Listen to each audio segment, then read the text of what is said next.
Ang Ebanghelyo karong adlaw, Oktubre 8, 2025, adlaw nga Miyerkules, mao ang shorter version, Lucan version gini gitawag sa amahan namo. Pero kana atong tigamit kasagaran gikan na sa Ebanghelyo ni San Mateo. Tudloi kami ampo mo'y gingon sa mga apostoles ngadto kang Hesus. Tudloi kami ampo Ginoo. Piskan ni pamalandungan.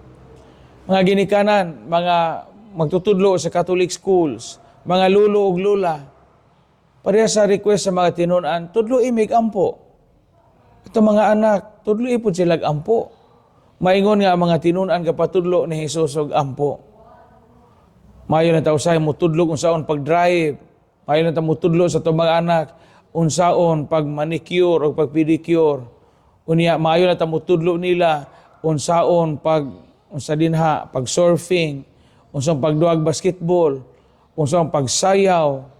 Pero gatudlo ba ta nila ampo? Importante na. Ginoo, tudloi kami sa pag-ampo. Tudloi pag-ampo inyong mga anak aron mo tubo sila may nampuon ug madlokon sa Dios. Amen.